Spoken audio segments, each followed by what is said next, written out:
Hey guys, Tim here, Big Dog Forge. Welcome back to the shop. It's good to see you. So today, the 6-hour challenge. ppotty1 started this thing. Rick Rabjohn, Old Hickory Forge, County Line Forge, HOJ Forge. They've all jumped in.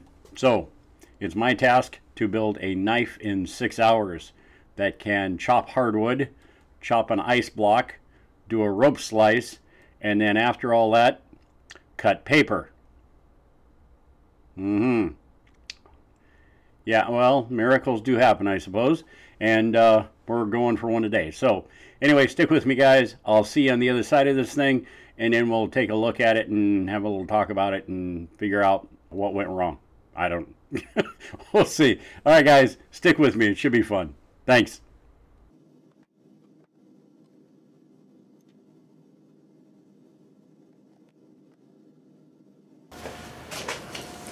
Alright guys, I'll try to keep this in the background as often as I can so you can see that, and I'll give you regular checks with my cell phone and the clock on that, so keep me honest here. So anyway, we're going to wait until this counts down to noon, and then we're going to get started.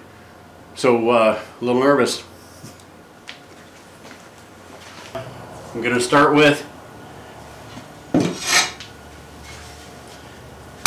that. Some piece out of that in here or something, I don't know. And that's it. I have no plan, I have no design, I have no idea what I'm going to do. I'm just going to do, and we're going to see how it comes out and let the metal lead me. So wish me luck. I've watched all these other guys, and Peapoddy, Rick Rabjohn, Old Hickory Forge, County Line Forge. I've watched all these guys. They're pretty darn good at what they do.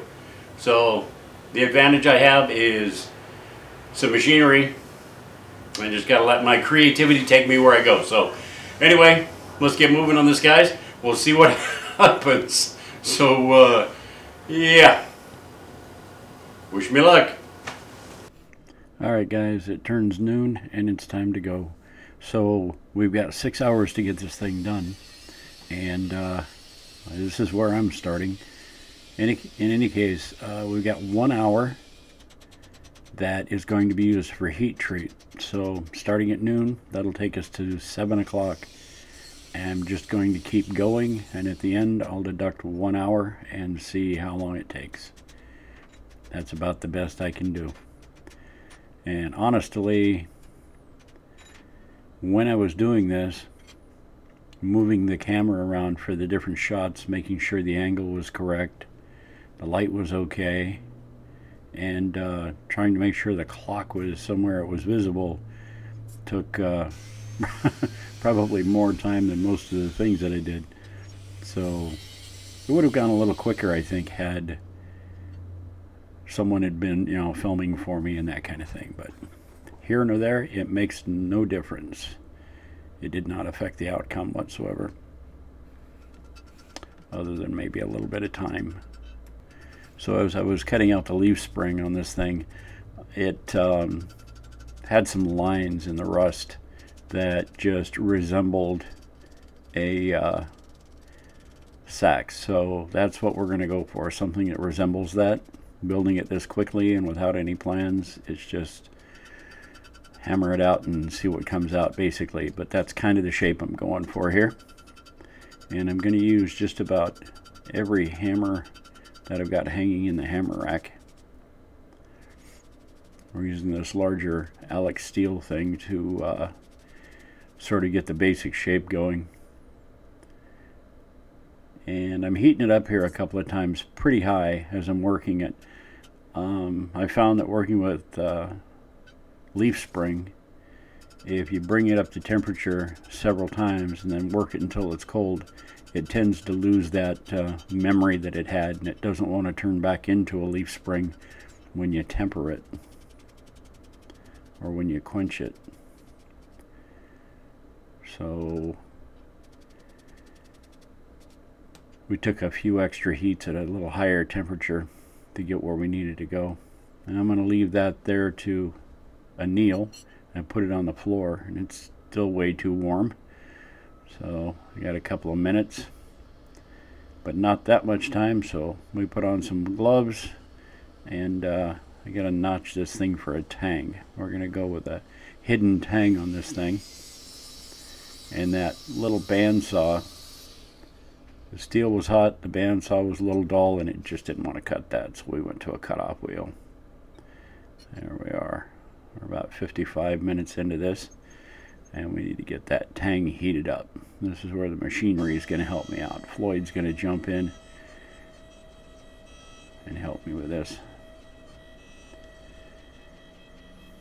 I could have hammered it out fairly quickly, but this made it a lot easier and probably saved me, I don't know, 3 or 4 heats at least. Alright, we'll do the final shaping with a hammer. In one of my other videos I talked about one of my favorite hammers. This guy here, he's a little 2-pound hammer. Got him at, oh geez, McLennan Hardware, I don't know, 15 years ago or more. And it seems to be my sort of my go-to hammer. I don't know why. Alright, bring this guy up to heat. I'm doing a lot of scrubbing on it. These leaf springs had a lot of rust and pitting in them, and as they're scaling up, I'm brushing that scale off, and it is helping reduce the pitting from that and working it down into a colder heat will tend to plenish it and smooth it out a little bit, so it'll be a little less grinding to do. And I plan on leaving some of the hammer marks up towards the spine anyway. I want to give it that sort of, oh, I don't know, Viking look, I guess you'd call it. I don't know what Viking things look like. They probably finish their stuff off nice. But it'll give it a, you know, an old antique kind of look, I guess. Like that. Alright.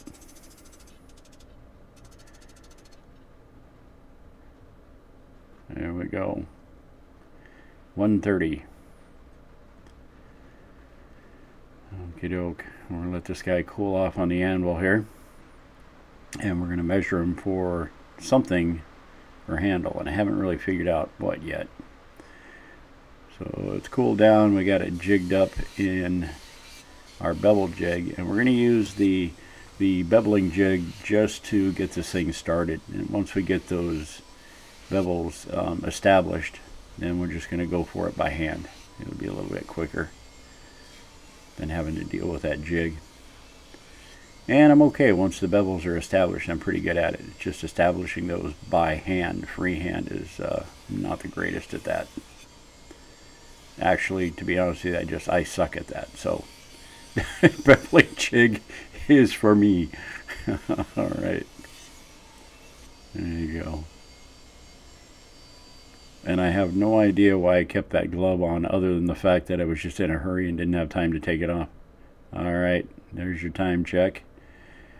Make sure our little battery operated clock is keeping correct time here. Alright, now we're going to give this thing a, oh, I burned a hole in my tube. We're going to give this thing a normalizing cycle. And I'd like to do this more than once, but it's just going to be one time because, and it's going to be probably the shortest normalizing cycle you've ever seen. There it is, about 10-15 minutes, something like that.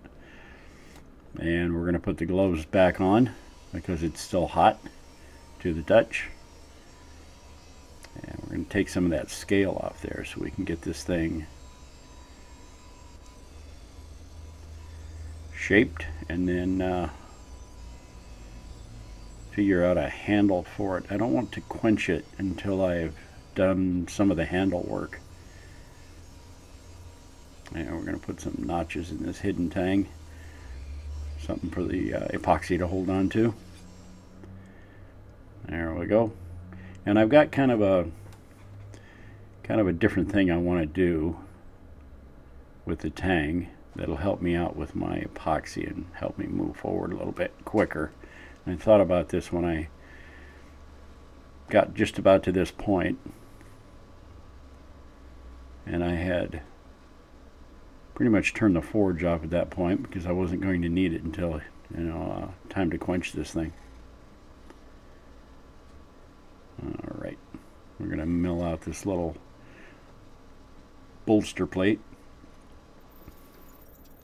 I guess that's what it's called. Normally it would be where I guess the guard would be, but in this case it's just going to butt up against the handle, and we'll contour it to match the handle. Alright, a little bit of filing. Make those corners square, and she fits on there pretty good. Right on. Okie doke. So I found a piece of antler,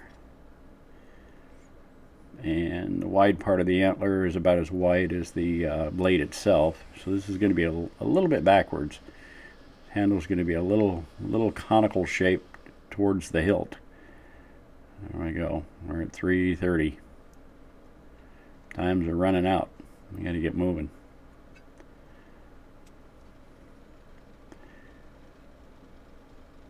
So this handle is going to be slightly backwards, and I could grind the bone or the antler so that there's sort of a little guard up behind that bolster plate and all that, but I don't think I'm going to have time for all that. I got to get through this thing and get it put together. I still have to quench it, temper it, which isn't on the clock, so I'm not worried about that, but grind it, sharpen it. I got a lot to do. So what I'm going to do is I'm going to draw out the end of this tang, and I'm going to round it off slightly, but not completely. I'm going to keep it a little bit large, and I'll take it over to the grinder later and I'll round it off.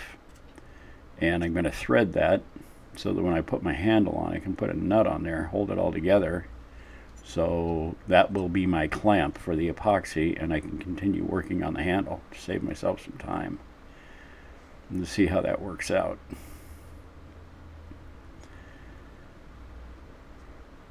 So I just took that to the belt sander and I spun it around on there and made it just about the right size, and then I just left it up to the tap, and it did a pretty good job of machining that down. That's why I didn't want to quench this blade or do any, temporary heat treating on it until after I got this sort of set. I didn't want to have to deal with steel. It was too hard. Alright, 408. And technically we have about 3 hours left, but I'd like to get it done sooner than that. So here's the quench, and there was a little birdie from the UK kind of gave me an idea of the temperature to quench this at to get the best result, and following those instructions, I'll have to say it came out pretty darn good. It's got that nice gray look to it, and as I'm watching the YouTube videos of these experts, they're telling me that has turned to martensite or something like that, but it came out hard. There we go. We put it in heat treat for an hour and then off to the grinder at 450 degrees Fahrenheit, and it came out with a real light straw color to it, and I'm supposing that that's good. If I were doing chisels, that kind of thing, I could give you a better idea. But when it comes to the edge of a knife, because of the variance in the bevel, the colors run differently. Just kind of strange. Alright, so epoxy plate on the bottom, cut ourselves another plate, drilled a hole in it for the top, and then I took a nut, it's a 1/4 nut, and I ground it on the belt grinder to give it a little bit of a acorn type nut shape. And we'll eventually grind that stud off and peen it a little bit to blend in, and that's going to hold that thing together while I do all this. I'm not going to have to wait for that epoxy to dry for too long. A couple of minutes and I was at the grinder with it. So now we're getting close. Grind off all that excess. Take that bolt down to that little nut that we made.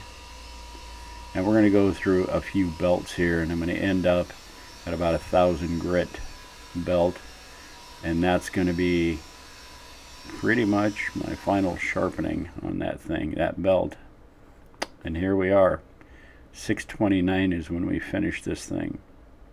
Alright guys, so it's the next morning and we're going to do our testing now. I had to gather up the wood and the ice and the rope. In any case, you can kind of see some of those grinder marks from the heavier belts up towards the hammer marks on this thing that I just didn't have time to take out, and I was not going to even attempt hand sanding this thing. So there you go. That's the knife, and we're going to put this guy to a good test here and see how she does. Alright guys, wish me luck. Here we go. Alright, we have a piece of hickory. It's been drying for about 8 years here in the shop. Good and hard.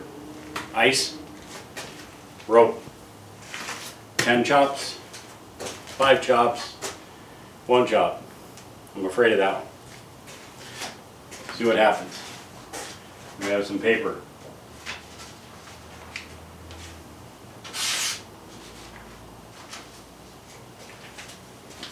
See if it holds together.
Let's check the edge out.